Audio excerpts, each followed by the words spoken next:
नमस्कार, आप देख रहे हैं भारत 24। मैं हूं आपके साथ पूजा यादव। देश भर के ज्यादातर राज्यों में मानसून की बारिश आफत बनकर बरस रही है।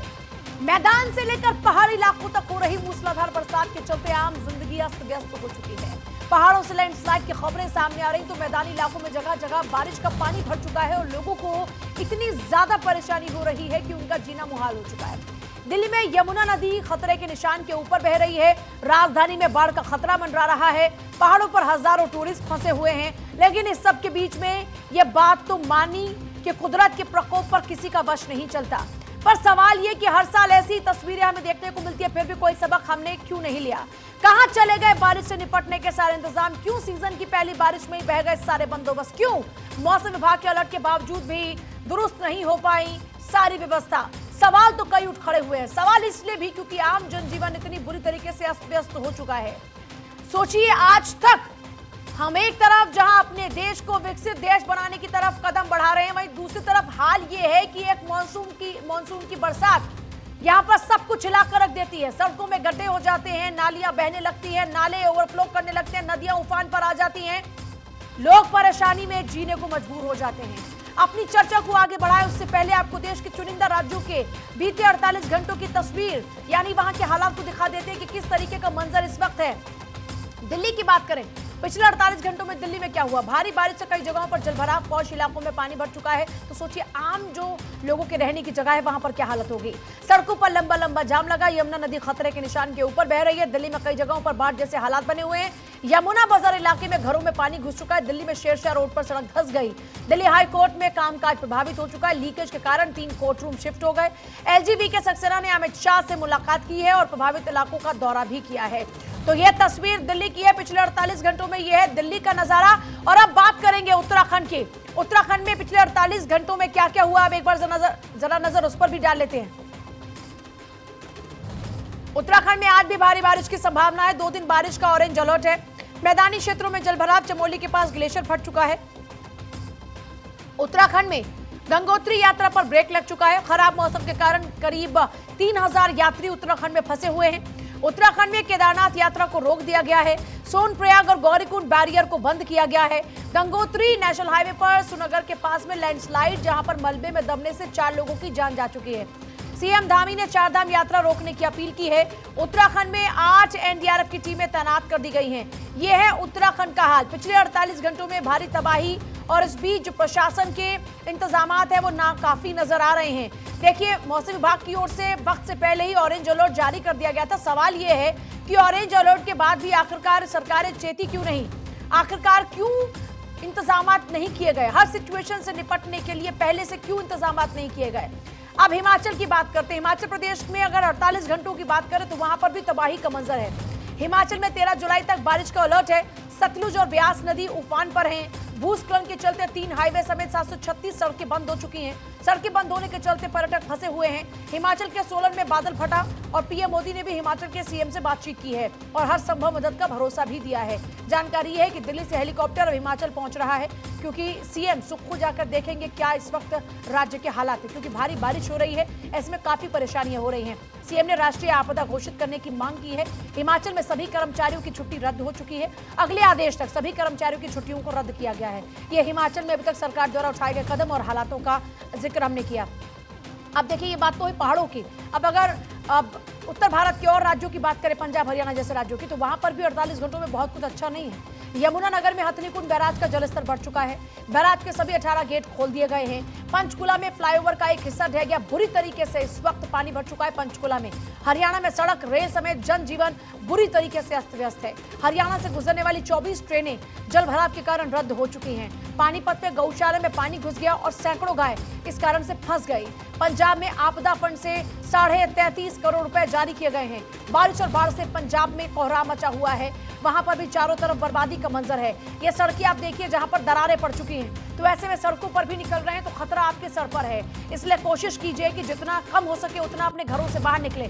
यह पंचकुला की तस्वीरें आपके सामने, चारों तरफ का मंजर आप देखेंगे तो तबाही का ही है और हर जगह पर हाहाकार मचा है। लोग अपने घरों से बाहर निकलने से पहले 100 दफा सोच रहे हैं, क्योंकि नहीं पता आज आप इस सड़क पर हैं और कल कोई सड़क धंस जाए। कल को क्या, अगले क्षण में सड़क धंस जाए तो आपकी जान आफत में आ सकती है। कुछ इसी तरह का आलम नजर आ रहा है। सबसे बड़ा सवाल यह है कि जब प्रकृति की मार पड़ती है तो फिर कोई बचा नहीं सकता। आपके तमाम इंतजामात क्या इतने नाकाफी हो जाते हैं या फिर इंतजामात किए ही नहीं जाते, खाना पूर्ति मात्र की जाती है? इसी पर चर्चा होगी।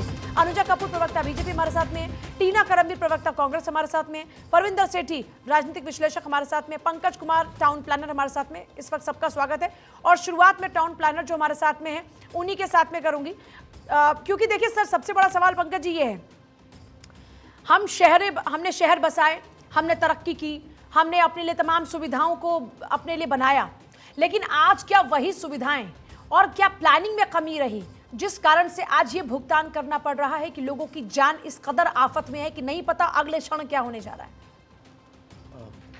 पहली बात तो आप इसमें ये करेक्शन कर लें कि मैं टाउन प्लानर नहीं हूँ, मैं एनवायरनमेंट पे काम करता हूँ। ओके। दूसरी बात कि अभी आपने शुरुआती दौर में जो आपने बताया वो स्थिति की गंभीरता बताई और कुदरती प्रकोप बताया। मुझे लगता है कि कम से कम चैनलों को इस बात से गुरेज करना चाहिए न कि इसको कुदरती प्रकोप ना बताएं। ये मैन मेड डिजास्टर्स है न, जो जिसके परिणाम हम भुगत रहे हैं, पिछले साल भी भुगते थे, हर साल भुगत रहे हैं। सिर्फ उसकी जो गति है और उसका जो विस्तार है वो बढ़ जाता है। अब बात आती है कि ये जो हो रहा है पेरिस के एनवायरमेंटल कॉन्फ्रेंस में, ये सारी जो चीज़ें अभी आप देख रही हैं उन सभी चीज़ों का वर्ल्ड वाइड लेवल पर आकलन किया गया था। भारत भी उसमें शामिल था, माननीय प्रधानमंत्री भी उसमें थे ना, सभी लोगों ने इसका आकलन भी किया था और इस पर बहुत सारे कदम उठाने की बात भी कही गई थी, जिसमें से कुछ उठाए गए हैं, कुछ अभी तक पर बात ही चल रही है। अगर हम सिर्फ अभी की स्थिति की बात करें अपने देश की और दिल्ली की, अभी आपने बात की, तो सबसे पहले सवाल सरकारों पर, चाहे राज्य की हो या केंद्र की हो, ये उठनी चाहिए कि इन लोगों ने जो अब तक कदम उठाए हैं ना, और जिस पर जो खर्च किया गया है उससे क्या लाभ हुआ है। मैं आपको सिर्फ एक छोटा सा डाटा देता हूँ। 2021-22 से 2020-21 से लेकर 2026 तक के लिए सेंट्रल गवर्नमेंट ने 1,28,000 करोड़ SDRF को एलोकेट किए हैं, जिसमें से करीबन 4 से 6,000 करोड़ फंड रिलीज भी किया जा चुका है।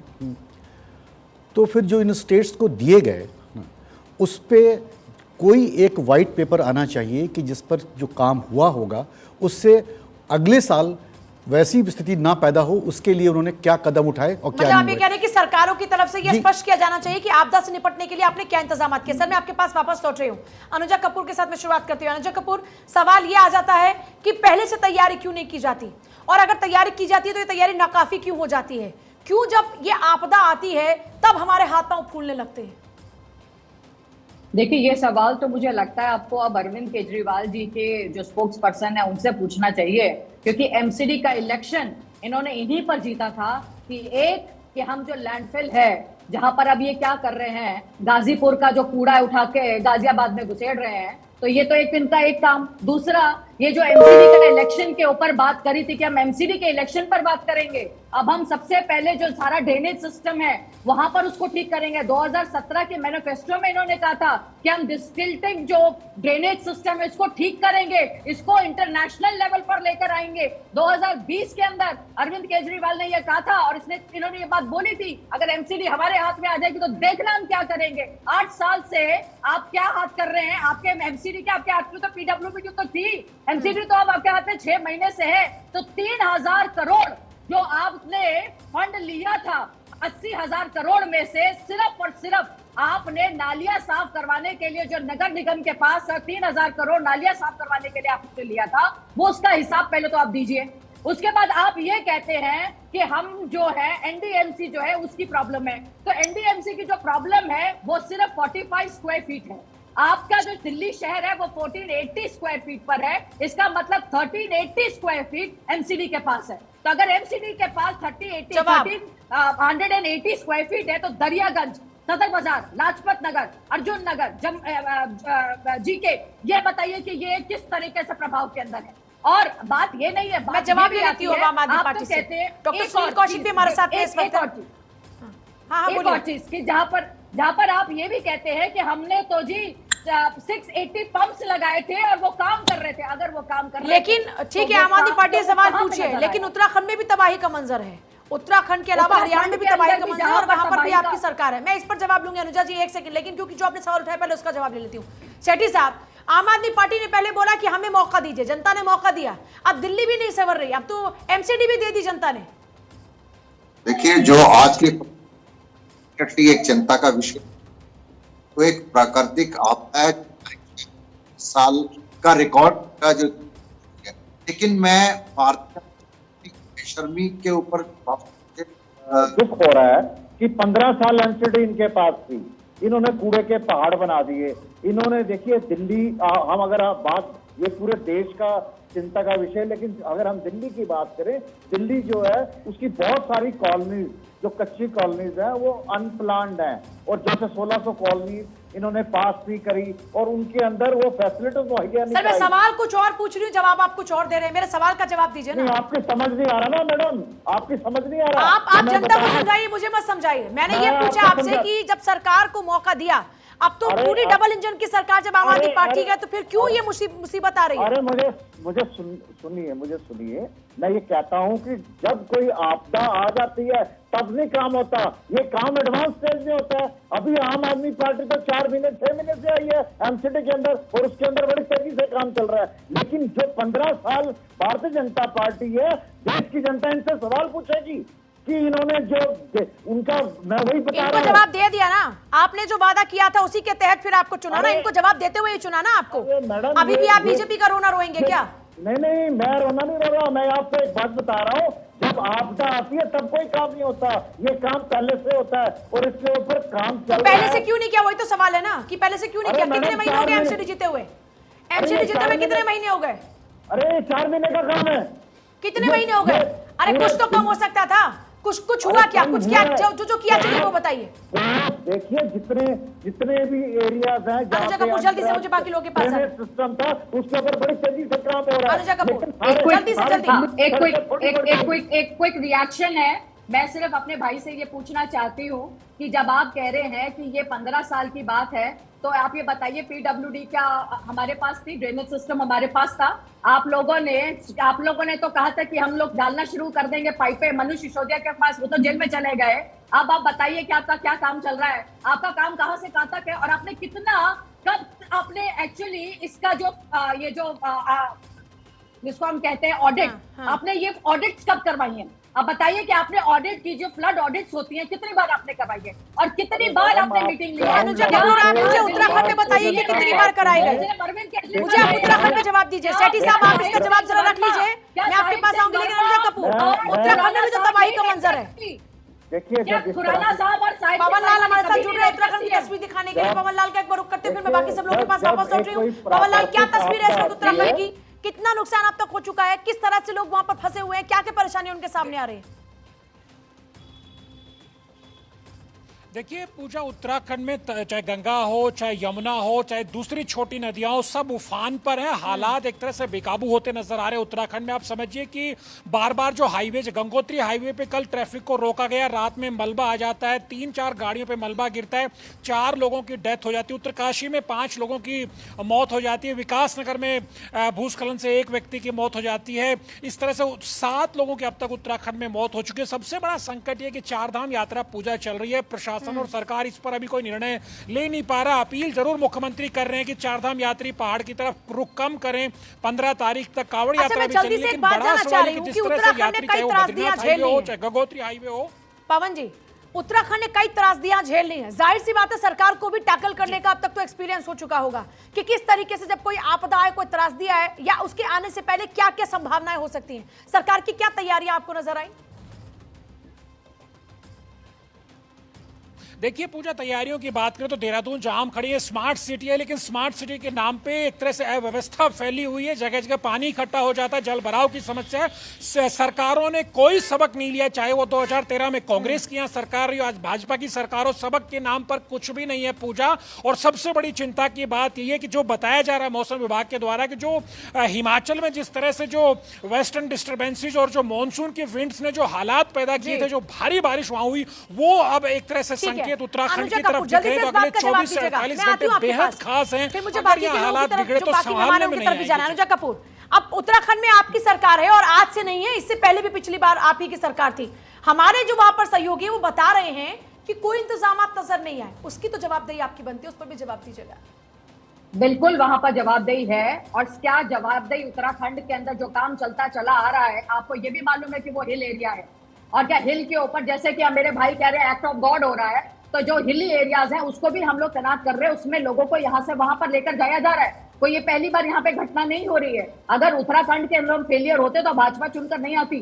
तो इसीलिए मैं आपको ये बात बता रही हूँ कि यहाँ पर जो काम चल रहा है वो अपने सेंट्रल तो इस लिहाज से हिमाचल में जो भी हो रहा है उसमें हिमाचल की सरकार की कोई जिम्मेदारी नहीं है, क्योंकि जनता ने उनको चुनकर भेजा है। अगर यही क्राइटेरिया है, अगर यही है पैमाना, पीएम और जेपी नड्डा जी ऑलरेडी इस चीज की मीटिंग्स ले चुके हैं और इनके साथ पूरी तरीके से खड़े हैं और काम को पूरी सुनिश्चित कर रहे हैं। डॉक्टर टीना करमवीर, ठीक है डॉक्टर टीना करमवीर, उत्तराखंड को अब हिमाचल भी पहाड़ी इलाका है, तो यहाँ पर जो समस्याएं हो रही है इसका मतलब ये है कि सरकार वहां पर भी ये कहकर अपना पल्ला झाड़ सकते हैं कि साहब हिमाचल है, पहाड़ी इलाका है और यहाँ पर तो ये सब होता रहता है, इससे निपटने के हम प्रयास कर रहे हैं। टीना करमवीर जी देखिए पूजा जी, हिमाचल की अगर बात की जाए तो देखिए हिमाचल के अंदर सुक्खू साहब जो है लगातार जमीन पर जुड़े हुए हैं, लगातार फील्ड में है। खड़गे साहब ने उनसे बात भी की है और जिस तरीके से खड़गे साहब ने निवेदन किया है देश के प्राइम मिनिस्टर से कि पीएम केयर फंड से उनको कुछ पैसा भी मुहैया कराया जाए। और जिस तरीके से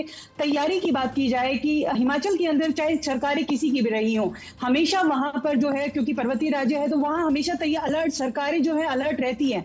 मैं इस बात से इनकार नहीं करती हूँ, लेकिन आज हम बात करें अगर दिल्ली को हुकूमत का प्रतीक कहा जाता है।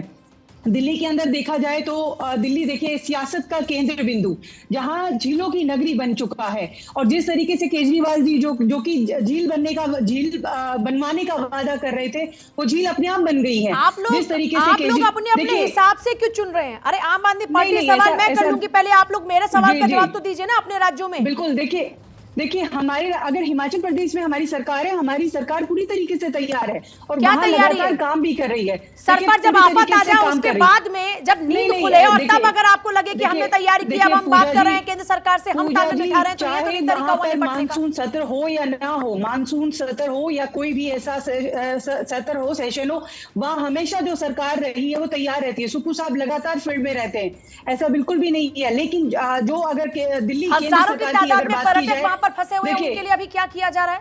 उनके पास ना बिजली पहुंच रही है ना उनके पास इतनी सारी समस्याएं इस वक्त है। खाने के भी मुझे लगता है पता नहीं कि लाले ना हो गए हों, जिस हिसाब से पूरी कनेक्टिविटी टूट चुकी है, तो क्या है उनके लिए?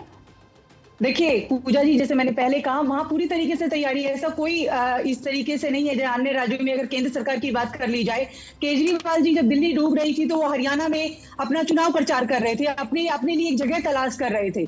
तो ये भी एक विडंबना है कि जहां जिसकी सरकार है वहां अच्छे से काम करे। हमारी सरकार है, हमारे सीएम तो आपने भी तो अपनी सरकार पर जवाब देने की वजह सबसे पहले आम आदमी पार्टी के ऊपर हमला बोलना शुरू कर दिया। अब आपने हरियाणा पे हमला बोलना शुरू कर दिया, बीजेपी पर हमला बोलना शुरू कर दिया।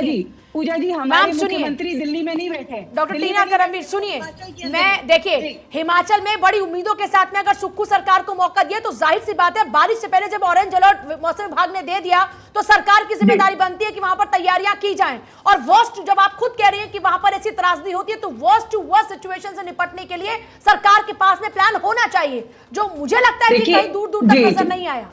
बिल्कुल, देखिए ऐसा नहीं है। वहां पर पूरी तरीके से, मैंने पहले कहा, वहां पहले से ही सतर्कता बरती जा रही थी। लगातार जो है अपने विधायकों के अब ये तीनों पार्टी के नेता बैठे हैं, आम आदमी पार्टी भी है, बीजेपी भी है, कांग्रेस भी है, और इनके राज्यों का जिक्र भी मैंने कर दिया, और आम आदमी पार्टी भी मैंने जैसा जिक्र भी किया।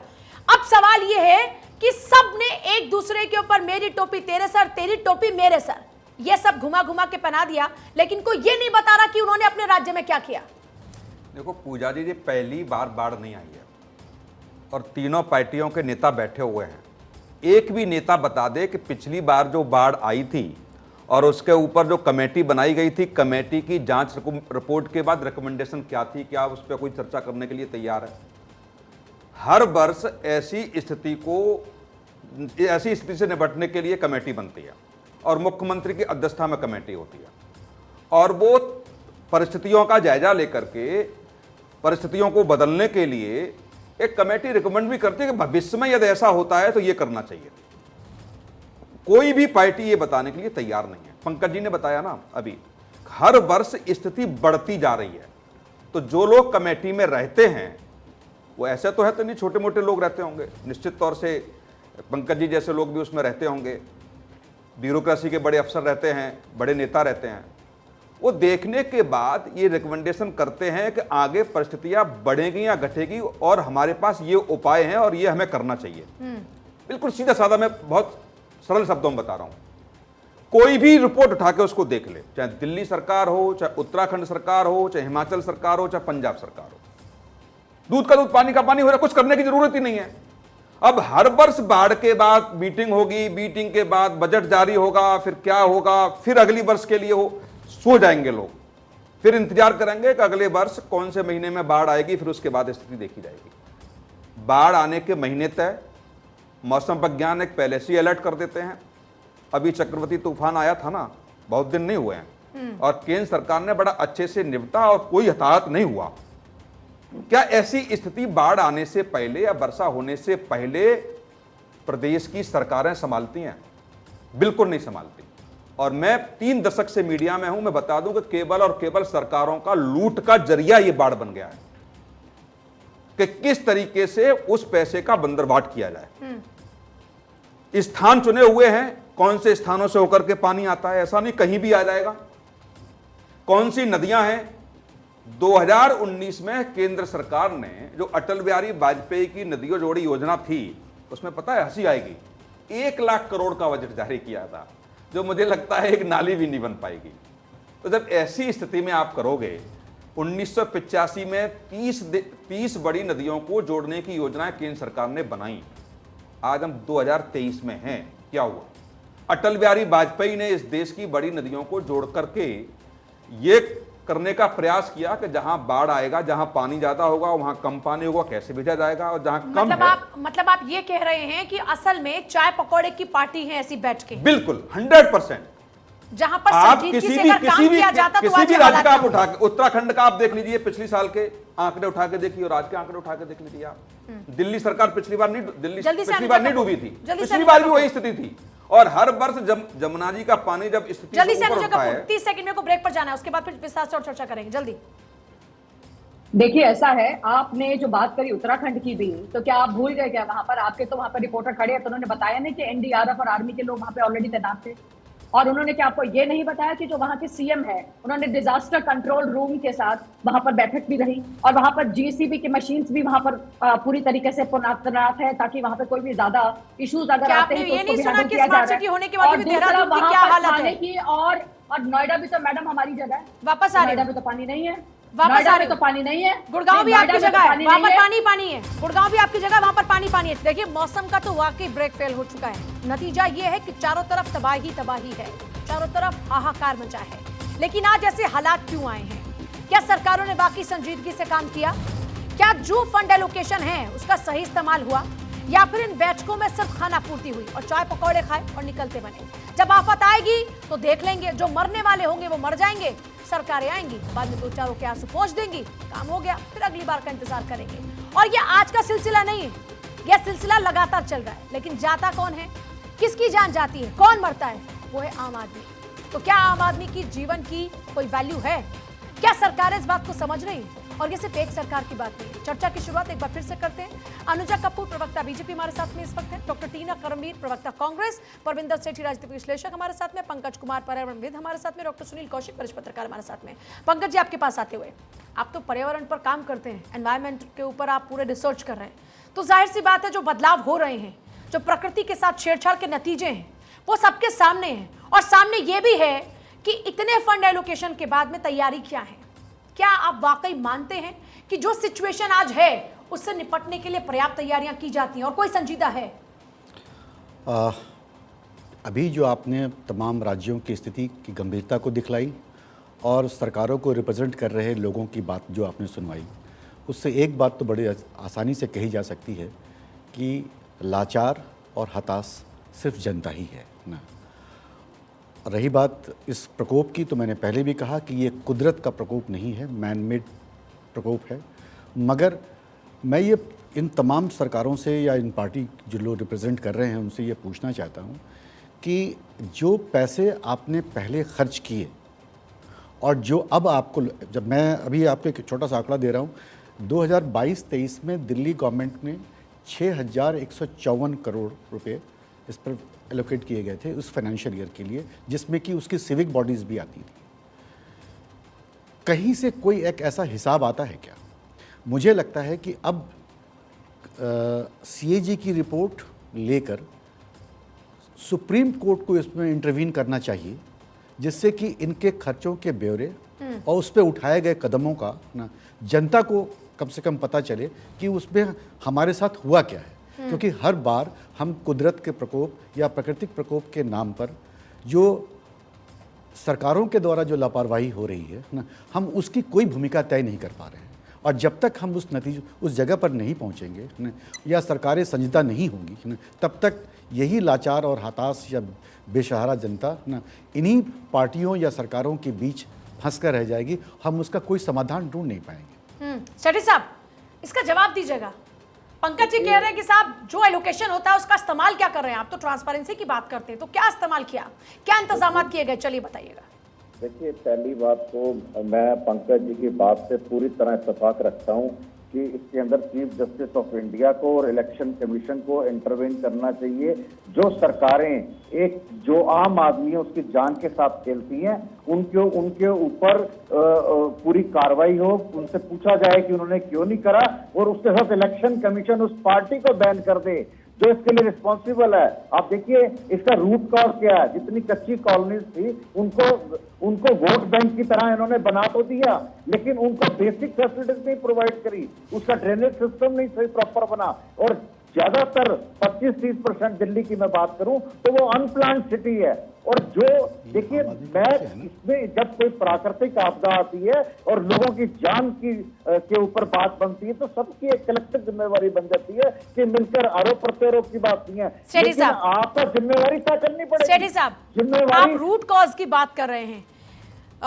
मेरी उम्र में एग्जैक्टली क्या बताऊं, लेकिन 30 के पार हो चुकी है, और जब से मैं पैदा हुई हूं तब से लेकर आज तक जो सिचुएशन आज मैं वो देखती आ रही हूं। अब यमुना का जल स्तर बढ़ गया, अब बाढ़ की स्थिति बन गई, कहीं पर सड़क बैठ गई, कहीं पर गड्ढों में पानी भर गया, कहीं पर लोग गड्ढों में गिरकर जान चली गई। मैं आज ये 30 से पार की उम्र में ये बात आज तक सुनती आ रही हूं। तो फिर इस 30 साल में अब आपकी भी सरकार है, पिछली सरकारें भी रही, अब अपनी सरकार की बात कीजिए ना। आपकी सरकार आज की सरकार तो नहीं है ना। देखिए, प्रश्न तो दोनों से पूछा जाएगा।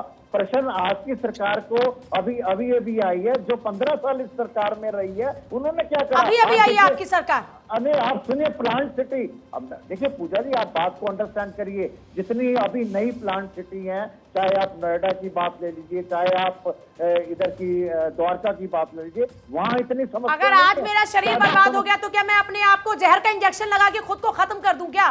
जिंदगी जीने के लिए मैं लड़ूंगी ना, तो वो लड़ाई कहाँ है मुझे वो बताइए ना।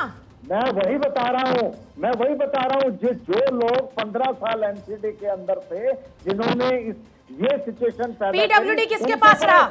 अगर अनप्लान्ड सिटी है तो पीडब्ल्यूडी किसके पास था? जो फंड का एलोकेशन है उसका ब्यौरा किसके पास था? उसका ब्यौरा कौन देगा जो फंड एलोकेशन हुआ?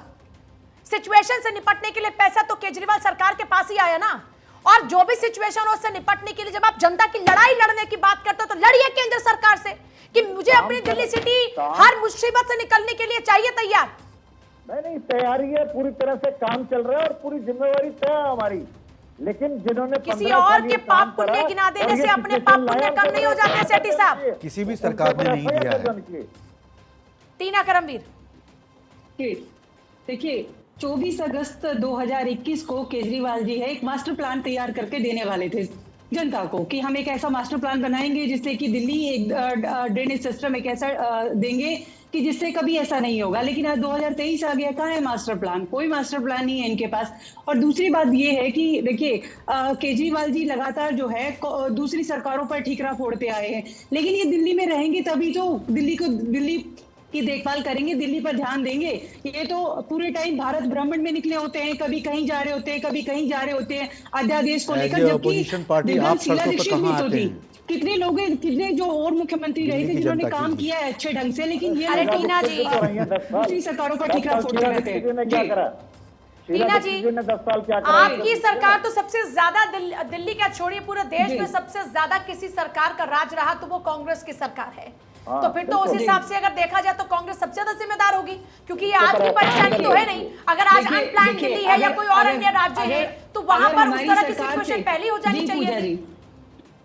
जी पूजा जी, हमारी सरकारों में कोई कमी रही तो आज यहाँ पर केंद्र में भाजपा बैठी है और दिल्ली के अंदर बात की जाए तो केजरीवाल सरकार है। लेकिन यही सरकार चलिए, है जो जहां है पर कागज आपकी लेकर सरकार बैठे है तो रहते वही थे की कि बात कर शीला लेते हैं। दीक्षित ने हिमाचल में ऐसा आपकी काम किया, सरकार शीला है। दीक्षित ने ऐसा मैं काम- तो ले देकर जी। फिर हिमाचल पर आ जाऊंगी।